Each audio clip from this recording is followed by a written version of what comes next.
get us going there. So, yeah, we had a little break last week while I was hiking the Otter Trail, which is in the southern coastline of South Africa. But it's great to be back again this week, and mainly we're going to be focusing on Zambia. It is an incredible destination. As you will see by the time we get through this, I can't believe that we've been doing this for 18 sessions now, which is really incredible. And thank you to everybody who's tuned into all of them. It's been a difficult time for all of us that, we can't travel at the moment. For all of us in the tourism industry, we've kind of had our hands tied, and it's been wonderful just to be able to share our beautiful countries in whatever way we can. Even if that means sort of doing it online like this, it's all we can really do at the moment. So it's just been wonderful to share in that way. And I hope that it's certainly given everybody more information and inspired people to want to travel early in next year when it is possible again. So today I'm going to share with you some information on Zambia. This really and truly is a most incredible destination. So just starting off with where Zambia is situated here in Southern Africa, you can see it's in fact surrounded by 8 different countries. Mozambique, Malawi, Tanzania, Congo, Angola, Namibia, Botswana, Zimbabwe. So quite a lot of countries surrounding this. Access point, the capital city is Lusaka over here, and Livingstone would be the other international access into Zambia. So international flights fly into both of those airports through various different, either coming in through Johannesburg. Singapore Airlines would fly into Johannesburg, and then you would connect up here. But there are other airlines, Emirates, Kenya Airways, that fly into Zambia as well. So Zambia is an incredible country in the sort of kidney shape, right in the heart of Southern Africa. It's a very large country, in fact, about 750,000 square kilometers. And in fact, they say it's about the same size, if you're looking at Europe, as Germany, Austria, Switzerland, Hungary, Netherlands, and Belgium all combined into one area. So quite a large country, but with only about 13 million people. So again, there's large remote areas of Zambia that are totally unpopulated, which really lends itself to these huge, totally untouched wilderness areas, which really what makes Zambia such an incredible country to visit.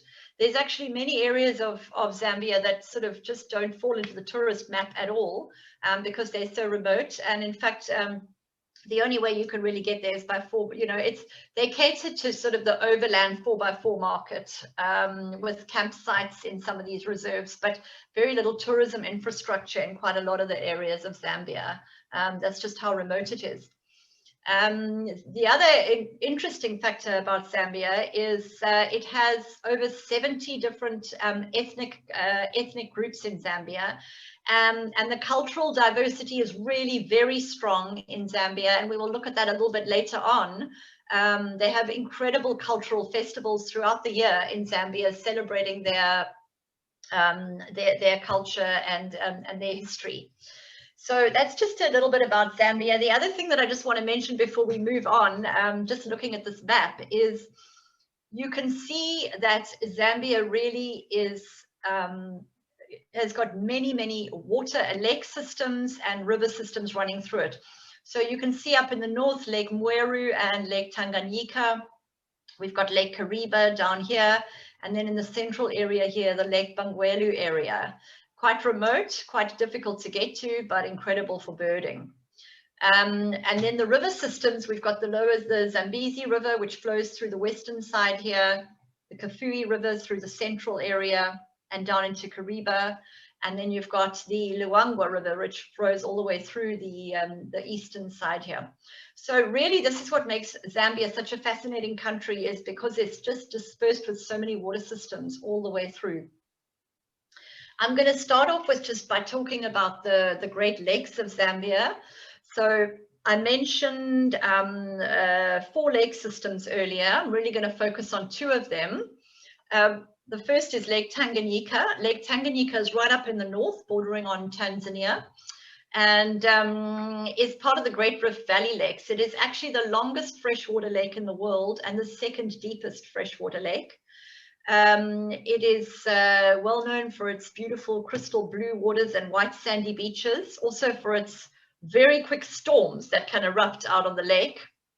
And again, just a little bit like Lake Malawi, many endemic fish to the area, and it's a great fishing destination. It's also very popular with sports fishing, specifically the great tiger fish, as well as the Nile perch. So many fishermen come through to Tanganyika from all over the world to do sport fishing.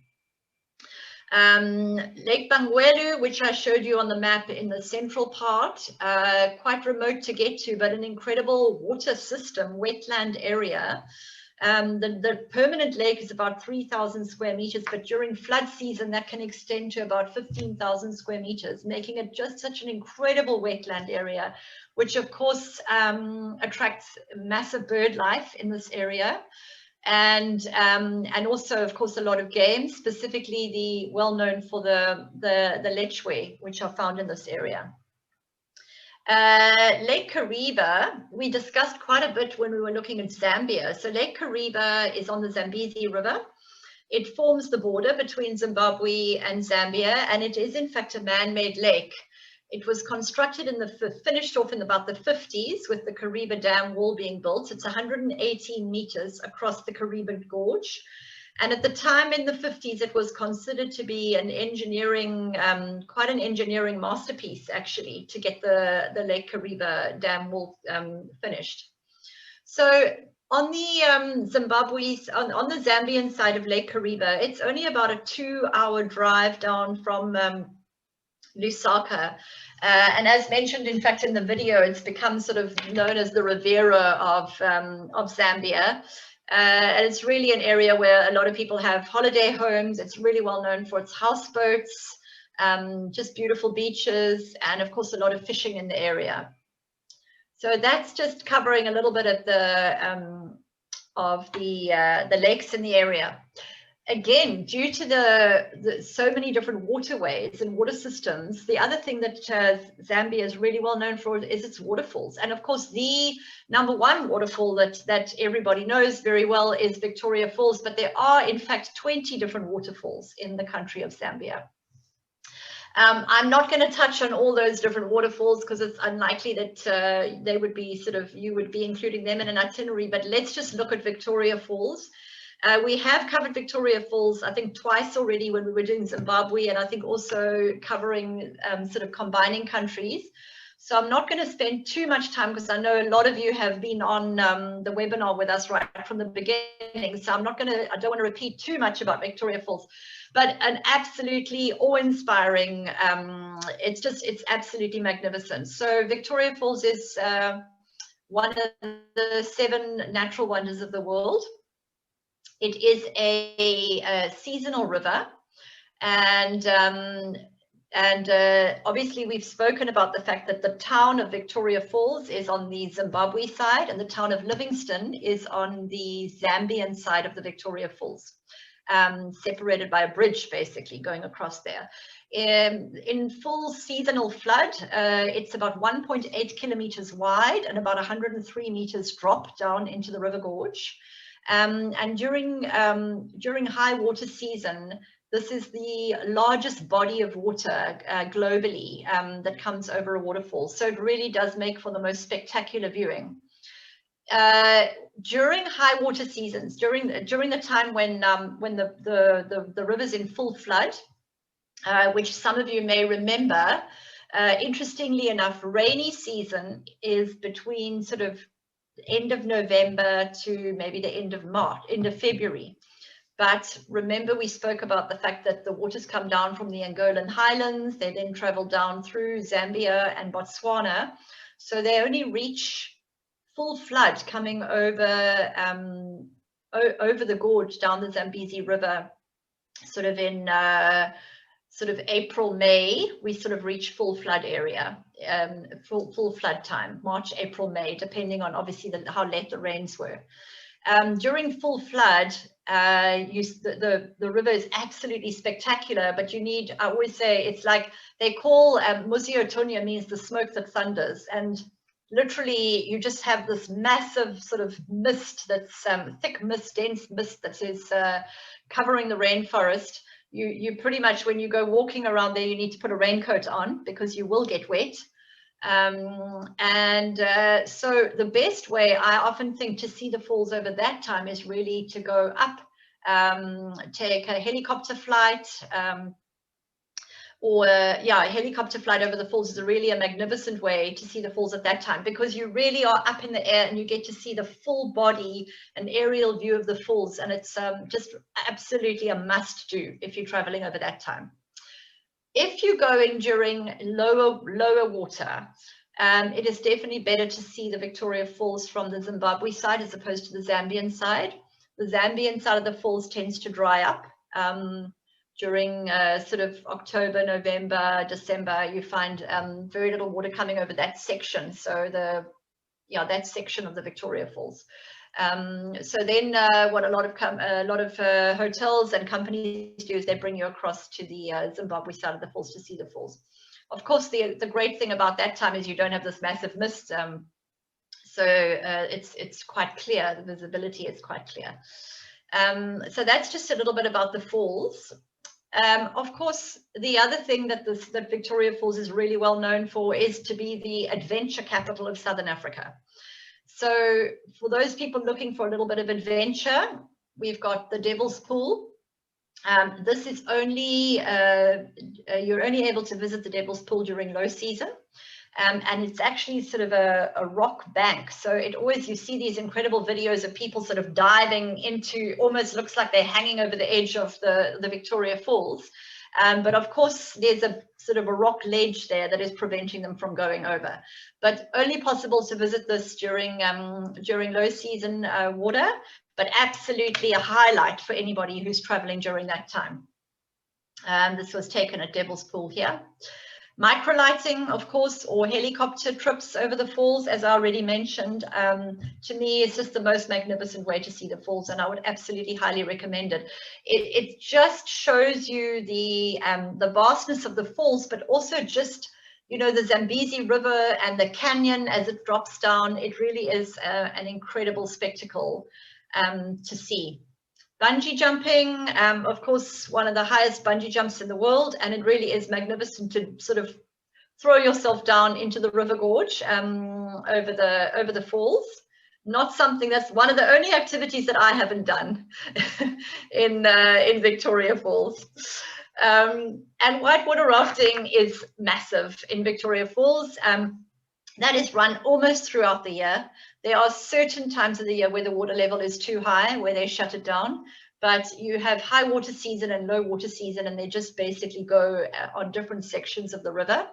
An incredible outing and a wonderful way to see the river, but this is level 5 whitewater rafting. It's not for the faint-hearted. It's quite a hike down into the gorge, and then a lot of rapids, big rapids, all the way down, and then quite a steep climb back out of the gorge, but really the most incredible experience. This is the jet boating, also takes part a little bit further down the river, and also sort of for your adrenaline junkies. However, Victoria Falls is not only for the adrenaline junkie. And you know, I would say, you know, for people who go for 2 nights to the Victoria Falls, the 2 things that most people do are visit to the falls, which is normally sort of a 2 to 3 hour trip to the falls. You can do it as a guided tour, or you can do it on your own. Basically, just access the falls and take a walking trip on your own. And the other thing that Victoria Falls is very well known for is its sundowner cruises on the Zambezi River. We have the most magnificent sunsets in Africa, and you just want to be on the river with this magnificent red sun setting down over over the horizon. It's just the most beautiful place to be. So on any itinerary, any sort of 2-night itinerary, the tour of the falls and the sunset cruise are pretty much standard that we normally include into a 2-night itinerary. And then there's loads of other optional extra things that one can do, ranging from your more adventure type things down to cultural tours, game drives, and various other activities. So this is just one of the lodges that we use on the Livingstone side, on the Zambian side of the border, is Thorntree River Lodge. Thorntree was totally redone fairly recently when African Bush Camps bought over the property.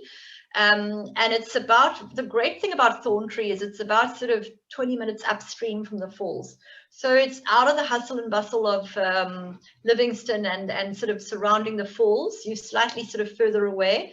It's got 12 beautiful tents situated right on the river with private plunge pool. Everything about Thorntree is revolving around the river. Beautiful flow between the dining area and the lounge area. And here this is on a fully inclusive basis. So it would include all your meals. Activities that are included include a visit to the waterfall, a cultural tour, canoeing, boating on the river, fishing on the river. And the other thing that they're very well known for is situated within the Museo Tunya National Park, which means that they do rhino tracking on foot here, which is another really great little extra activity that you can do. The rhino are protected in the area. They're monitored very closely, obviously for poaching.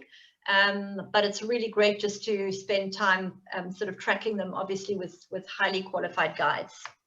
So that's just a little bit about Livingstone and Victoria Falls, a really great destination and such a fabulous place to spend 2 nights. I would say minimum 2 nights, 3 nights if you've got the time. Okay, so I'm going to just take you back to this map again just to orientate us. So we've just spoken about Livingstone down here, okay, the Victoria Falls and the Museo Tunya National Park. One of the things that I just want to mention, because Zambia is just incredible for this, is birding. There are over 750 different species of bird life in Zambia, and the main areas that I would say are really well known for birding is Lochinvar National Park down here. Over 420 different bird species, many different endemic birds in this area. Kafui as well, fantastic for bird life. I mentioned Banguela Plains up here, a little bit more remote and quite inaccessible, but again, great for birding. And of course, South Luangwa National Park, which we're going to look at in a lot more detail, but just wanted to mention that. We've got a lot of endemic birds in Knysna, in Zambia. One of the ones, of course, that is quite well known is the Shubel stork. It really looks like it comes from the dinosaur era, and that is often found in the Banguela area. But many different endemic species, and for those birders amongst you, an amazing, really amazing country to do bird viewing, bird viewing. Right, so I'm going to take you to South Luangwa National Park. This is really an absolute highlight of a trip to Zambia. The game viewing is absolutely extraordinary. The diversity of game is incredible, but also the density of game in the area is just absolutely incredible. So I'm going to start off by showing you a video.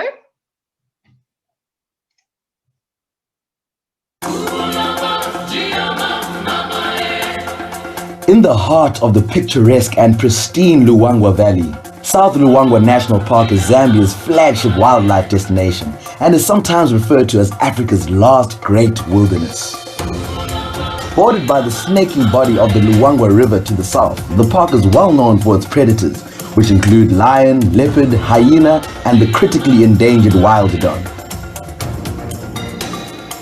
In particular, it's perhaps the best national park in Africa to see leopard, hence its nickname, the Valley of the Leopard. Elephants, giraffe, and large herds of buffalo are equally abundant within the park and are also regular visitors to some of the camps, villages, and small towns on the opposite side of the river. The life-giving river itself is home to one of the continent's largest hippo and crocodile populations, as well as a vibrant array of bird life, including a number of rare species. Heading north of the riverbank, the park comprises a range of vegetation and landscapes, including dense ebony forests, high mountain escarpments, and vast open plains. Much of this large wilderness area remains relatively unexplored by tourists, and it's not unusual to have spectacular sightings all to yourself when on a game drive. For an even more intimate bush experience, South Luangwa is the undisputed home of the famous and exhilarating walking safari, a tradition pioneered by Norman Carr in the 1960s that has lost none of its romantic allure today.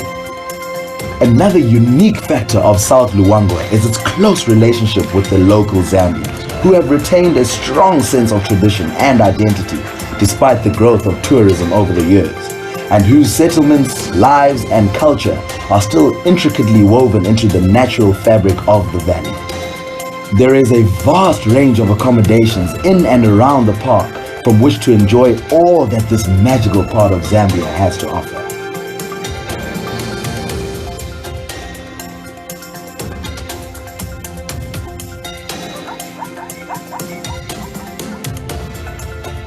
So visit South Luangwa now and experience safari exactly as it should be.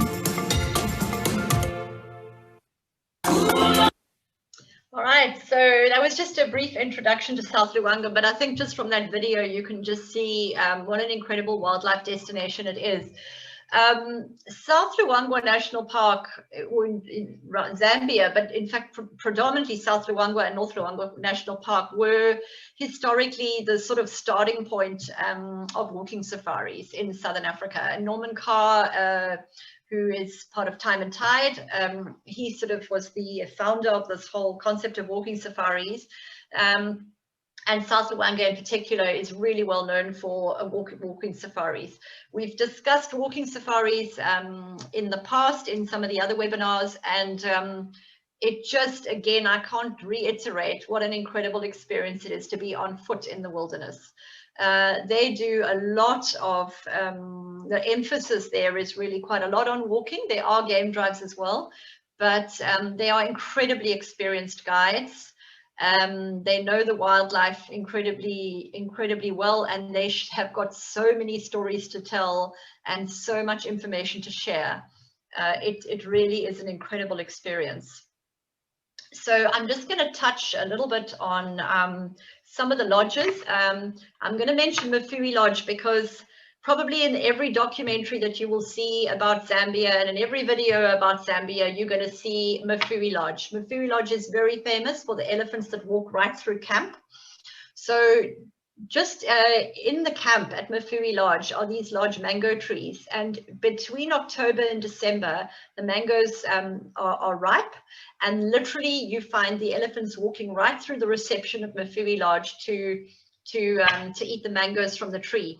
It's always amazing because you have all these baby elephants coming through. The babies are sort of on the lawn. I mean, if you had to Google or look on YouTube on Mafui Lodge, you will see hundreds and hundreds and hundreds of videos of the elephants walking through camp at Mafui. So it really is quite an extraordinary spectacle to see, and that happens between October and sort of December every year, which is really sort of very much towards the end of the season in Zambia. So main season in Zambia is sort of May to November. Many of the camps in Zambia actually close from sort of end of November, December, January, February. They close, some of them into March because it's the rainy season. So a lot of these camps that we're going to look at now are quite remote, and during the rainy season, there's simply too much water around. Obviously, walking safaris are not practical in the rainy season, and even a lot of these areas are not passable even by Land Rover. So a lot of camps actually close. And in fact, that's one of the quite extraordinary things about the Zambian camps. Specifically, I'm going to look at some of these smaller camps, is they actually totally break down the camp. So come sort of end of November, they break down the camps totally, and they rebuild them again in sort of March to open up again in April. So leaving absolutely no footprint whatsoever. Totally eco-friendly. amazing system that they have here. So just the next two camps that I'm going to show you are really also just wanted to show you part of Bush Camp Company. They also own Mafui, just to show you the difference here between these camps and some of the others. So Landu is a small little camp situated on the Luangwa River. There are three thatched chalets built up on stilts, but you can see the spaciousness here and the incredible landscape that you look onto. It's situated right on the Luangwa Valley, so literally on the Luangwa River. So you hardly have to go anywhere. There's just this incredible spectacle of wildlife in front of you all the time coming down to the river to drink. And really just respecting the wildlife in the area. Everything's up on stilts. You've got the most beautiful views. The wildlife can walk around. It's just incredible. And here you have Chindeni Bush Camp, which is also here. You can just see in this bottom picture, it's 4 tents built up on a raised platform overlooking an oxbow lake in the river. And the main activities here at these bush camps is definitely walking, although they do game drives, but it's really about being totally involved in the bush and getting out on foot. There are many of these small little bush camps in the South Luangwa area, which offers these incredible opportunities. Tafika is right up in the northern region of Luangwa, South Luangwa National Park. Tafika is run by Remote Africa Safaris, and again, they totally specialize in very remote destinations. They've got some walking camps in the North Luangwa, and then 2 in the South Luangwa area here. 6 beautiful little chalets, and this area you've actually got to canoe across by boat to get there, and totally focused on walking, cycling in the bush. They've got hide, which is really spectacular. So if you're looking for totally remote, these remote Africa safari camps are really spectacular. Right, so moving on from the South Luangwa National Park, I'm going to take you to the Lower Zambezi National Park. So we spoke when we were in Zambia about Mana Pools, an incredible wilderness area, incredible game viewing. So the Lower Zambezi National Park is situated on the other side of the Zambezi River from Mana Pools. Again, you can see here everything is focused very much on the Zambezi, and it very much is revolved around the water and canoeing. So I'm going to show you a video now on the Lower Zambezi.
So yeah, there was another great video on the Lower Zambezi National Park. As you could see, there's quite a lot of lodges in the area, all really absolutely beautiful lodges. Activities here, the main focus of activities here in the Lower Zambezi revolves around the Zambezi River. Canoeing safaris, very, very popular in the area. You can do these as a sort of a 2-hour, 3-hour trip, or you can actually do these over sort of a 4-day canoeing safari, going down the river, camping on the side of the river, or staying in various different lodges on the side of the river. So there's many, many different options for the canoe safaris. Boating is, of course, very popular, fishing, very popular. And then, of course, you've still got your game drives and walking safaris in the area as well. As I've said here, these are also Lower Zambezi National Park, very popular for tiger fishing. It's a great fishing destination for your sports fishermen. And of course, the bird life, again, absolutely extraordinary right throughout Zambia. Okay, this is Anabezi Camp, a beautiful, beautiful little camp. It's got 12 rooms, all of them situated sort of along the edges of the river, private plunge pool, beautifully spacious. And a really great little camp in that area. Many, many different camps to choose from in the area. All right, I'm going to just take you finally across to the Liwa Plains.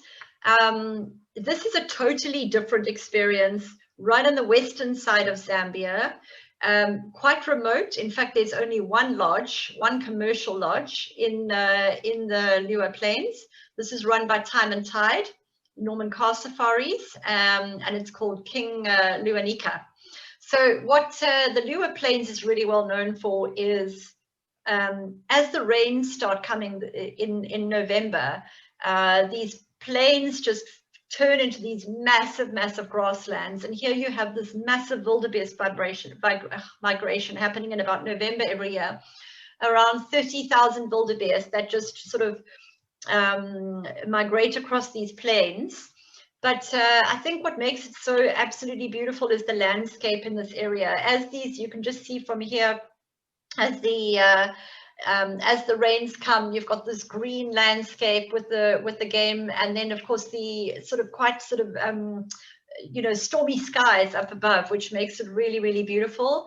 Of course, with any migration come the big cats. So big cat viewing is really exceptional during this time. The cheetah, the lion sightings are really, really, really incredible. So King Luanika, really, really beautiful little lodge in the area. Just here again, just some photographs just showing you the magnificent scenery in this area, and just these sort of cloudy skies, transformed with the beautiful green landscapes and these massive, massive plains. And then finally, I can't not speak about the massive cultural experience in Zambia. It's such a fascinating country. It's, as I mentioned earlier, 70 different ethnic groups in Zambia, all very proud of their incredible culture and their heritage. And it's a country that literally has so many festivals. I think there are about 60 different festivals throughout the year in different parts of Zambia. And obviously each sort of tribe has their own little festival. Most of these festivals revolve either around some sort of transformation in seasons, or it's sort of a more cultural heritage sort of type of thing. So the two that I'm just going to quickly tell you about are the Kuambaka ceremony. This happens in the eastern side of Zambia. And this one, for example, is a seasonal ceremony. So the problem with Kuambaka ceremony is that you never know exactly when it's going to be. So this happens when the king decides that it's at the end of the rainy season, when the king needs to move to higher ground. So a little bit, remember, like I was telling you about the Zambezi River, that even though the rains finish at the end of February, the waters take time to come down. And so this normally happens around, depending on when the rains come, anytime between February and April. And he starts beating his drums a couple of days in advance to warn everybody that it's time to move. And literally they pack up and the whole tribe moves to their their higher ground sort of area where they live. So they move in these incredible vast vessels. There's like hundreds of rowers on board here, and of course this elephant is sort of their traditional symbol of for the group, for the tribe. So that's a really incredible ceremony. And then you've got the Nkwala ceremony. So this is on the border with Malawi. And here this one is very much to celebrate the traditions, to celebrate sort of the tribal conquests over the years, and also partly to thank to celebrate the king, and to sort of celebrate the new sort of harvests over that time. So it's really just a ceremony of celebration. Always all of these rituals are, just lots of dancing, lots of drumming, lots of color, really, really beautiful to be part of any of these if you are ever in that area. Right, so to finish off, that was really just a quick summary of Zambia. And what I just wanted to finish off with was to show you a really great itinerary. Last or 2 weeks ago, we spoke about Malawi. It's a really great option to combine Zambia with Malawi. We did speak about it a little bit with when we were covering Malawi. But we've been chatting about a really great itinerary for all of you that are interested, a 10-night itinerary combining Zambia and Malawi. So this would look like arriving in Livingstone and spending 2 nights at Victoria Falls. So as mentioned, the activities would be a tour of the falls, sundowner cruise, and then there's loads of optionals like helicopter flights, any adventure activities in the area. So a really great way to start off is 2 nights at Victoria Falls. From there, it would be a flight across to South Luangwa National Park. This would be a short flight from Victoria Falls to Lusaka, which is a 1-hour flight with a connecting flight from Lusaka into Mafui. So it's an hour and an hour from Lusaka into Mafui. Here, this would be with ProFlight. Here we would spend 4 nights in the South Luangwa National Park, really giving you time to experience the diversity of the area, to experience the walking safaris, to go on game drives, and I would really recommend 4 nights in this area. From here, to get across to Malawi, there's either a 1-hour flight with ProFlight from South Luangwa National Park to Lilongwe, or alternatively, it's about a 4-hour drive from South Luangwa to Lilongwe, and from there, depending on which lodge at the lake, about an hour and a half to 3 hours drive to the lake, depending again on the lodges that we decide to use. Lake Malawi, we discussed 2 weeks ago. A really beautiful, the lake is just absolutely magnificent for snorkeling, for diving, boating, and really just a great way to end off a trip, after spending sort of 4 nights in the bush. So bush beach combination is really very popular in Southern Africa. We do a lot of it in South Africa, a lot of bush and beach combination. And so many right throughout sort of Southern Africa, combining, bush with Mozambique, or with, Zimbabwe and Mozambique or whatever. But the proximity of these is what makes it so interesting, really, the fact that it's so quick to combine the two. And you've got such exceptional game viewing in South Luangwa combined with absolutely beautiful, crisp, clear waters of Lake Malawi.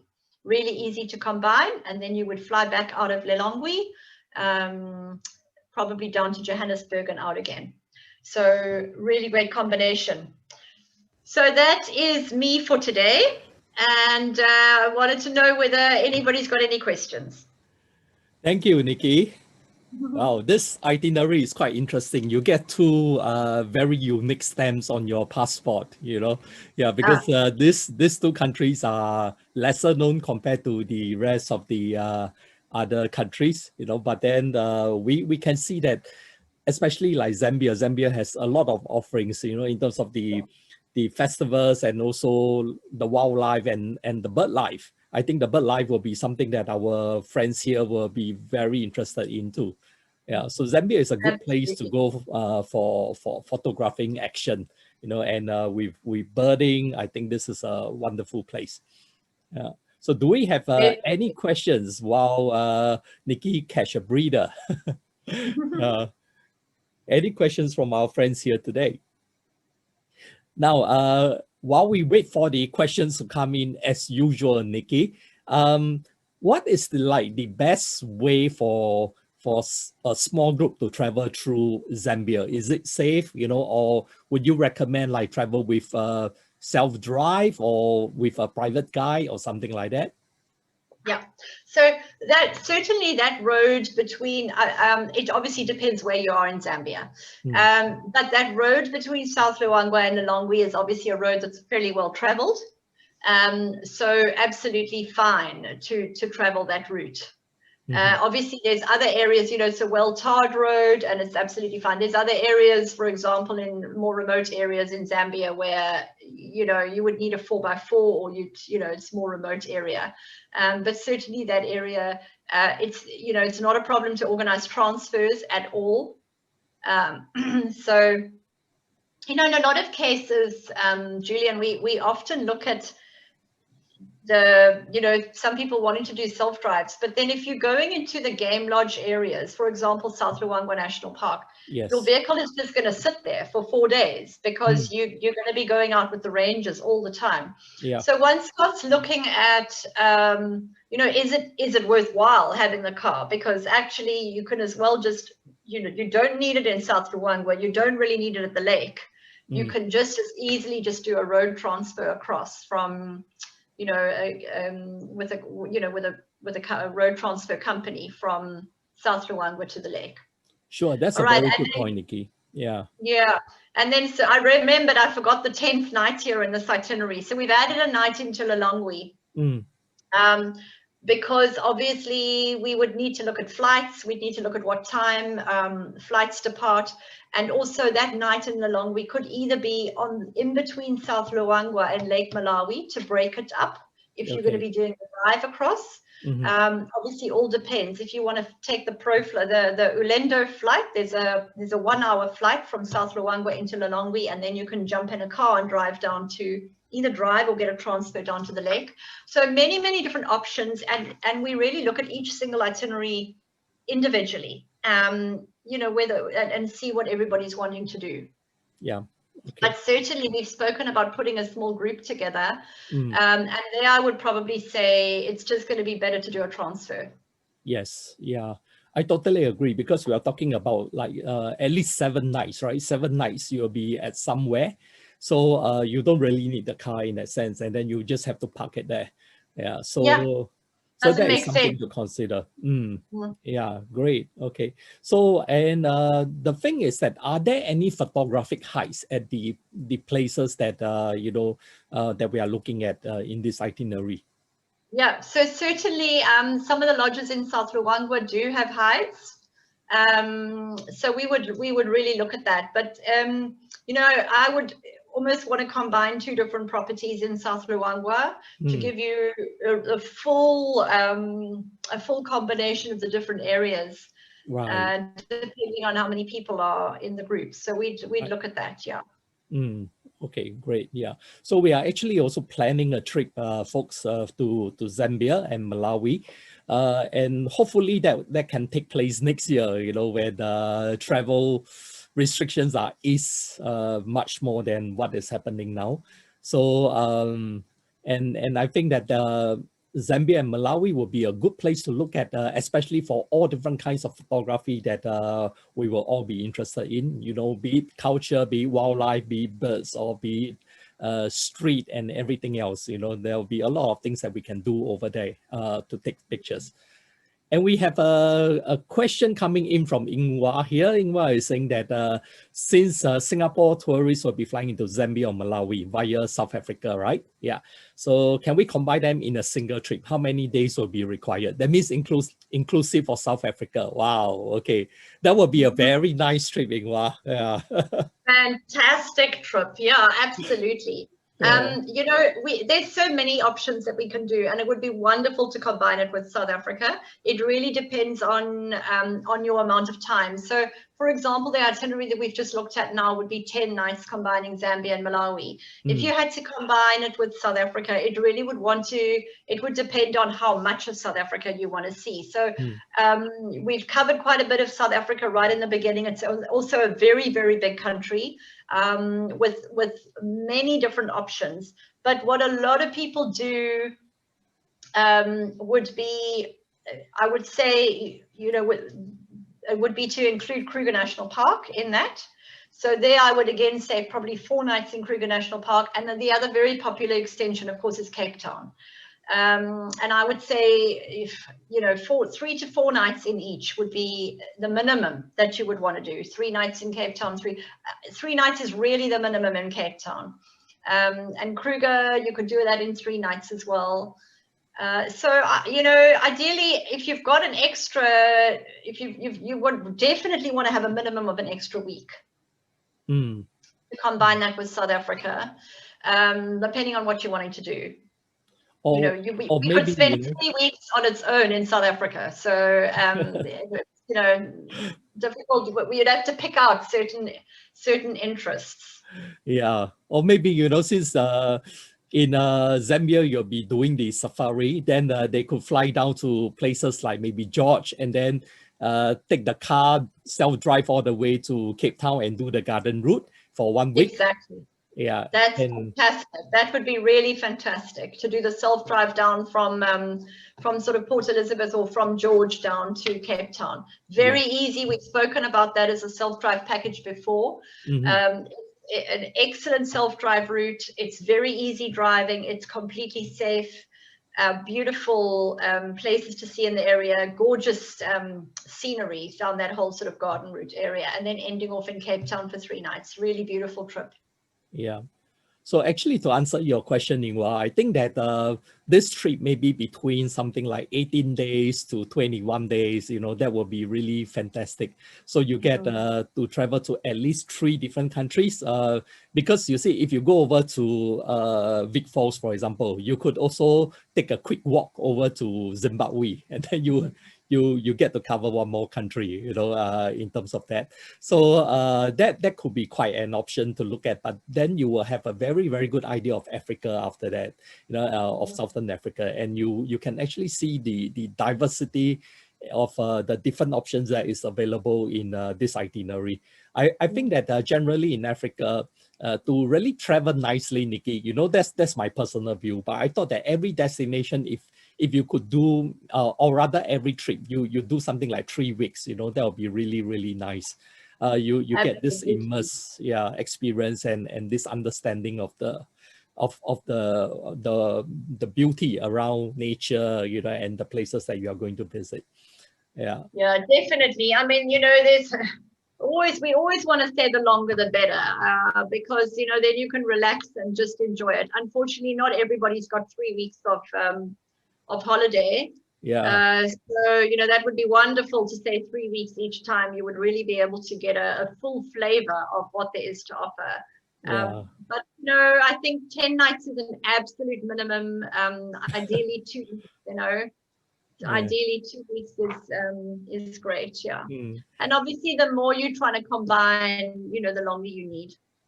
Yeah, you see, Nikki, I've been warning all our clients and our friends to say that, you know, Africa has this invisible poisonous travel bug that bites you when you land in Africa, you know, and you always want to go back there again, you know. So before warn everyone, you know, if you are looking at Africa, and you have to be prepared to go back there again and again, you know, because that place really is so amazing, and every place that you go to is all different. So even Daniel agrees with it, you know.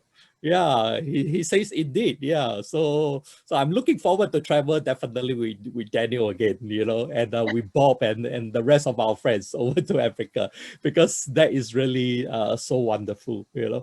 Yeah, and thank you, Brenda, also for your comments. I think that the perspective, yeah, you're right, and we can all see that Africa is really amazing, and it's amazing for a very good reason. Yeah, and you're so lucky to be staying there, Nikki.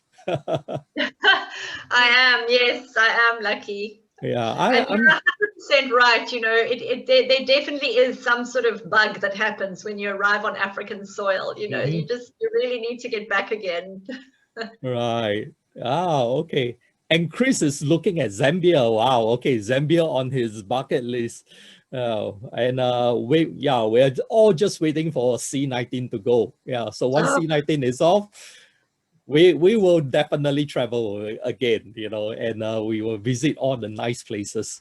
And at that time, I think, Nikki, we have to do a refreshers course. We have to come back again and maybe do a nice wine and dine session. Maybe not the wine session or coffee session, and everyone can hold a glass and cheers at the same time. indeed, that would be And fantastic. yeah, and we will answer all the questions all over again, at that time. So I think that will be really nice to do that. So I think meanwhile, if we are looking at travel, basically Africa has its borders already open, right? I think South Africa is totally open now. It's just that Singapore is not open yet. Okay, that will still take a while. I think everyone is just waiting for the vaccine. But once that is done, the option will be to fly into South Africa. And I think from South Africa, there'll be a lot of things that you can do off there, or flying into Livingston, like what Nikki has said earlier, and then you Yeah. can do Vic Falls and followed by the rest of the place. Okay. Yeah, I mean, Southern Africa is pretty much open now. Most of the countries in Southern Africa are open. Originally, they opened with quite a few restrictions, and originally there were quarantines and various different things. Sure. Pretty much around Southern Africa right now, travel is possible provided that you've got a negative COVID test done within 72 hours of arrival in the country. So that is pretty much the standard around most of Southern Africa now, which is great for us. It really is a great destination to be in, because it's all about the big open spaces and being outdoors. So I think that's really the thing that everybody's looking forward to more and more at the moment. Just everybody just getting out and breathing some fresh air and being in vast open spaces without too many people around. So I think Africa is really going to be a fantastic destination for next year. Yeah, we're just waiting for everybody else's borders to open. So that we can welcome people in. We all like standing with our arms out saying, please come, but everybody else's borders need to start opening up now. Yeah, I'm sure and we of course, will. the other thing that we're waiting to see is airline routing. So we are sort of at the moment, I think there's going to be a wait to see a little bit about, airlines are a little bit, reticent about fixing schedules in place at the moment. But I do think that will slowly but surely increase as borders start opening. That's for sure. Yeah. Okay, so we will all be looking forward to that, definitely.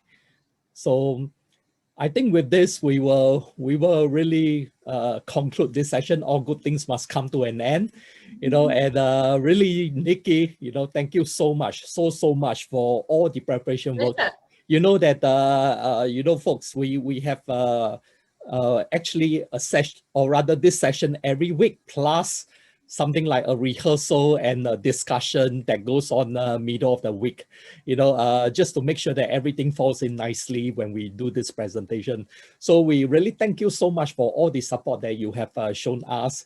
It gives us every reason to continue to do this. And I think Nikki and I, we have the same objective. We love Africa, and we really hope that everyone will visit Africa. Even you have been there you have been there before, but we do hope that you'll go back again and again, just like what I'm doing. I'm actually also secretly hoping that, I secretly hope to become an illegal immigrant in South Africa at some point, stays there 6 months and come back to Singapore for another 6 months.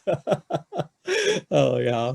So the other thing is that I just before it slips my mind, I for Zambia and also for the rest of the places, I think in Vic Falls area or even in South Africa, I don't know, Nikki, but I never like to go there like towards November or December. Okay, the main reason, one thing is because it's too warm for us, Asians here, and the other thing is that I think that there's also a lot of insects and bugs all around.